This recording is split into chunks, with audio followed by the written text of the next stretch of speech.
Les amis, c'est l'heure d'un nouveau rewind d'internet avec une semaine bien chargée en termes de contenu. On commence tout de suite avec une photo qui a fait beaucoup de bruit. Vous allez me dire normal, c'est de la F1. C'est celle de Lewis Hamilton qui officialise son arrivée chez Ferrari en tant que pilote de l'écurie pour la nouvelle saison. Un premier post Instagram liké plus de 5 millions de fois. Rendez-vous le 16 mars prochain pour le tout premier Grand Prix sous ses nouvelles couleurs. Les remakes d'émissions cultes ont la cote. Après un Top Chef d'anthologie il y a quelques mois, c'est au tour de Pékin Express d'être revisité sur la chaîne de Natou en duo avec Clara à Zanzibar. On a eu l'occasion d'avoir un blind test exceptionnel, je vous laisse savourer. You have to find the name of the song. Na, na, na, na, na, na. Do you have the name? Yeah, it's the Bohemian Rhapsody. Amixem est revenu nous proposer une 4e édition de test des objets issus des pubs TikTok et c'est venu une nouvelle fois confirmer qu'en France... On n'a pas de pétrole, mais on a des idées. Le vélo smoothie.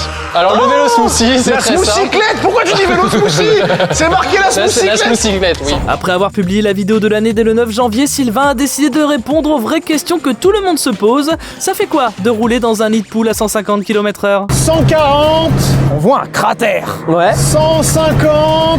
Là, il y a une Xantia. Il s'est rien passé. Rien du tout. Bon, ne faites pas ça chez vous pour autant. Restons dans le monde des bagnoles avec Simon Puech qui a décidé de réaliser le rêve de tous les joueurs de Need for Speed, partir à Tokyo pour rouler de nuit à toute vitesse avec des Japonais dont c'est la passion.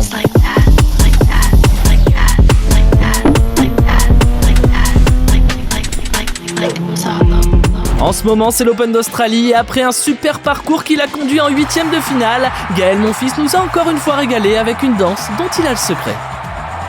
On reste dans le sport avec une autre vidéo qui a beaucoup tourné, c'est celle de l'échange de maillots trop mignon d'un supporter des Spurs avec la superstar française Victor Wembanyama. On peut imaginer que ça ira tout droit dans sa chambre, bien encadré. Ah, raté! Peu de temps après, le maillot s'est retrouvé aux enchères avec pour prix de départ 10 000 $. Pas con le gosse, hein, il assure ses arrières. Désolé Wemby. On continue avec une petite séance d'ASMR. C'est le bruit du marqueur de Donald Trump qui signe le retour provisoire de TikTok aux États-Unis, malgré la loi qui forçait son interdiction ou sa reprise par un Américain. L'affaire est pourtant loin d'être terminée puisque MrBeast a posté une vidéo depuis un jet avec un objectif, racheter le réseau social avec d'autres investisseurs et devenir le grand patron. Allez, on termine avec la trend TikTok sur la chanson La La La de Sam Smith qui n'en finit pas. Même si le son est sorti en 2013, il y a plus de 12 ans, il est de nouveau dans le top des classements des titres les plus écoutés ces dernières semaines grâce à toutes les vidéos postées. Ça a même donné à Squeezie l'idée de l'utiliser pour fêter la première victoire de Gentlemates en Call of Duty League. Sur ces moves de Dwagby, je vous dis à la semaine prochaine.